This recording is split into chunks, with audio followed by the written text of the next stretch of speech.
الرحيم والصلاة والسلام على نبينا محمد وعلى آله وأصحابه أجمعين. رمضان اب ہم سے جدا ہوا ہی چاہتا ہے. ایک تو پورا رمضان ہی گنا چنا دن تھا. ان گنے چنے دنوں میں سے چند لمحات ابھی ہمارے پاس ہیں. اگرچہ تھوڑے ہیں لیکن اللہ کے یہاں اس کا بھی بڑا مقام اور بڑا مرتبہ ہے. بعض روایت میں وارد ہے کہ اللہ تعالیٰ ہر روز جہنم سے لوگوں کو خلاصی کرتے ہیں. رمضان کے آخری رات میں جتنے پورے رمضان میں ہوا ہے تو خلاصی آزادی گئے ہوئے لوگوں کی جب آزادی خلاصی ہو سکتی ہے. اللہ تعالیٰ نے ہمیں تو موقع دیا ہے اور جنت کے دروازے کھلے ہوئے ہیں, جہنم کے دروازے بند ہیں, شیطان بھی بند ہے, نفس بھی جو ہے اللہ کی طرف مائل اور راغب ہے. پھر کیوں نہیں انسان اپنے آپ کے لیے جہنم سے خلاصی اور وہاں سے چھٹکارا پانے والوں میں شامل ہو جائے. اور آخر میں انسان کوشش کرتا ہے کہ ہم آگے بڑھنے والوں کے ساتھ جا کے مل جائیں. خاص طور سے جہاں پر کہیں کچھ تقسیم ہو رہی ہوتی ہے تو سویا ہوا آدمی جلدی سے بھی دوڑ بھاگ کے پہلے والوں کی سب سے بھی آگے بڑھنے کی کوشش کرتا ہے.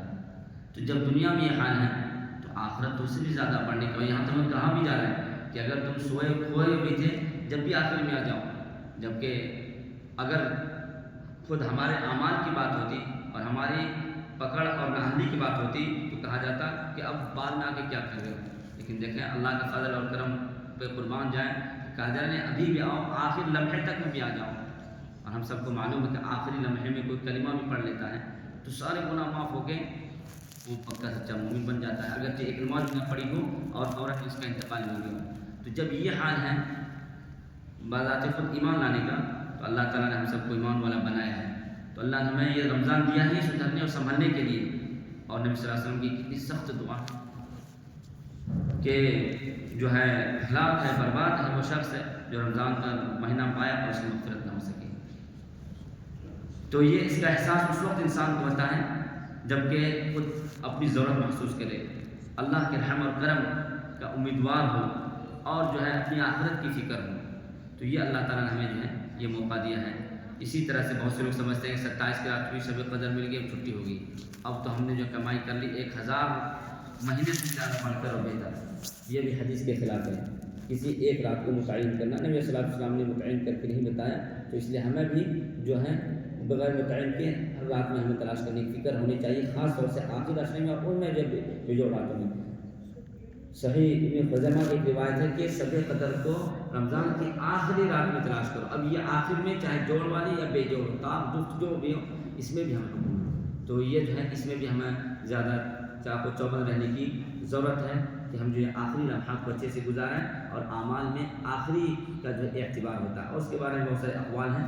بات کو مختصر کرتے ہوئے کہ اب ان لمحات کو ہمیں توبہ استغفار کے ساتھ گزارنا چاہیے. ہم اکثر اعمال کو دیکھیں تو استغفار کے ساتھ ہی جو ہے اس کا اختتام ہوتا ہے. نماز ہے, حج ہے اور ذکر کی مجلس وغیرہ ہیں.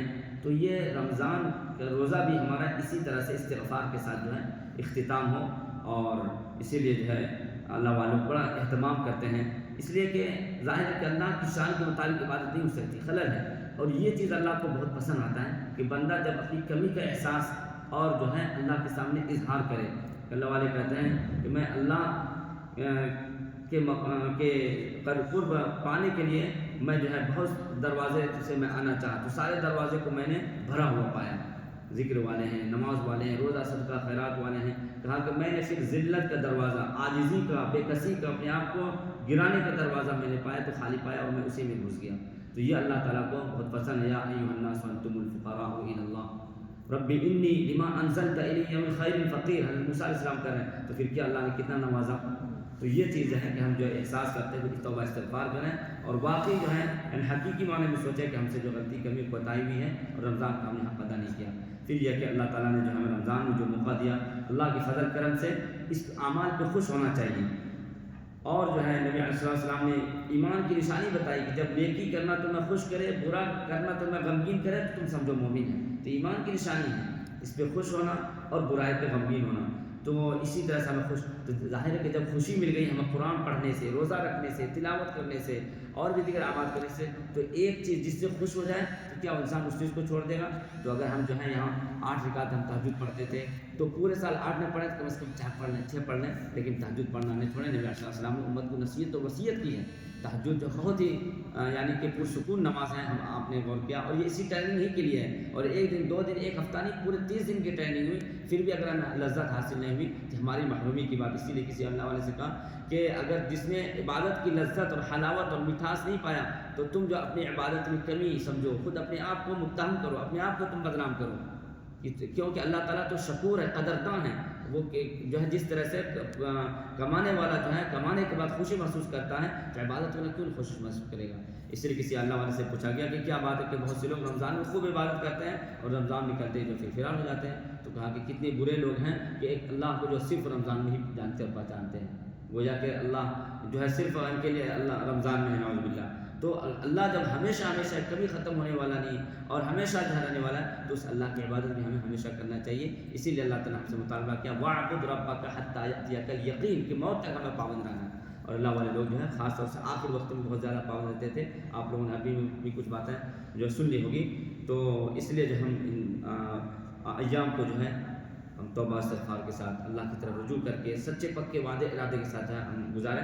پھر رمضان کے بعد جو ہمارے سامنے جو عید کی خوشی آ رہی ہے وہ اسی کا انعام ہے، اسی کا اظہار ہے خوشی کا، لیکن اصل خوشی یہ ہے اللہ والے بتاتے ہیں کہ جس دن میں اللہ کی نافرمانی نہ ہو وہ خوشی کا دن۔ اگر رمضان کے بعد ہم عید کی شروعات ہی نافرمانی سے کر رہے ہیں، رات لہو و لعب میں گزار کے مستی میں بد نظری میں کر رہے ہیں، تو یہ ہمارے لیے بڑی محرومی کی بات۔ اس لیے اللہ والے کہتے تھے کہ ہم جو ہے عید میں سب سے پہلا کام جو شروع کرنا ہے وہ نظر کی حفاظت سے کرنا ہے، کیونکہ نظر اگر بگڑ گئی تو دل بگڑ گیا، اور جب دل بگڑ جاتے ہیں تو سارے اعمال بگڑ جاتے ہیں۔ ایک اللہ والے کے بارے میں واقعہ ہے کہ عید کی نماز کے لیے گئے، واپس آئے تو اس کی بیوی بھی اللہ والی، تو پوچھے کہ آج جو تم نے کتنی اور اچھی عورتوں کو تم نے ابھی عید میں دیکھ کے آئے، تو بہت شرمندہ ہوئے، بہت ان کو اصرار کیا، بہت ان کو ضد کیا، ایک طرح سے ان کو تنقید کے طور پہ ان کو ابھار بھی رہے تھے اور ان کے اعمال کی کارگزاری اور جائزہ بھی لے رہے تھے۔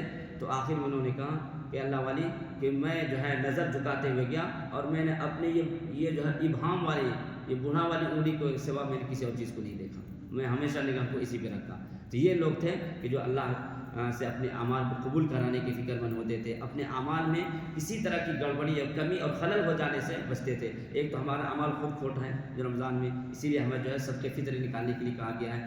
پھر اس کھوٹ میں ہم یہ کھوٹ نکال دیں کہ ہم عید جو ہے اللہ کی نافرمانی سے کریں، تو یہ بہت بڑی محرومی کی بات ہے۔ یہ ایسا ہی ہوا کہ کوئی بادشاہ انعام کے لیے بلا رہا ہے لیکن ہم خود اس بادشاہ کی نافرمانی اور خلاف ورزی سے ہم ان کے گھر میں داخل ہو رہے ہیں، تو اس لیے جو ہے اس سے بچنے کی ضرورت ہے۔ اور سب سے بڑی چیز ہے کہ دعا کریں کہ اللہ تعالیٰ ہمیں پابند رکھے، استقامت رکھے، اور ایمان والی کی شان بتائی خاص طور سے تقوی کی، جو کہ روزے سے مقصود ہے کہ کچھ بھی گڑبڑی ہے تذکروا فإذا هم مبصرون، فوراً بیدار ہو جائے، اور انسان جب جو ہے دیر کرتا ہے تو پھر کالا دھبا لگ جاتا ہے، تو انسان ہے غلطی ہوتی رہے گی، تو اس لیے جو توبہ استغفار کے ساتھ چلتا رہے اور صدقہ فطرہ نکالے۔ اگر قیمت میں نکالنا ہے تو کم از کم جو 15 ریال ہے، کم از کم یہ یعنی کم درجے کے، اور اعلیٰ درجہ ہے 25 30 50 جہاں تک نکالیں، جو یہاں پر مقیم ہیں تو اسی یہیں کے لحاظ سے نکالیں گے اپنا بھی، اور جو یہاں پر مقیم لوگ ہیں تو اب اسی لحاظ سے، اور جو ہے اسی طرح سے اپنا صدقہ فطرہ اپنے ملکوں میں بھیج سکتے ہیں، یہاں کے لوگوں کو جو مساکین ہیں ان کو بھی دے سکتے ہیں، تو علماء نے ان کو بھی جائز قرار دیا ہے۔ اور صحابہ رضی اللہ عنہ سے منقول حضرت عمر رضی اللہ عنہ سے، عبداللہ بن مسعود،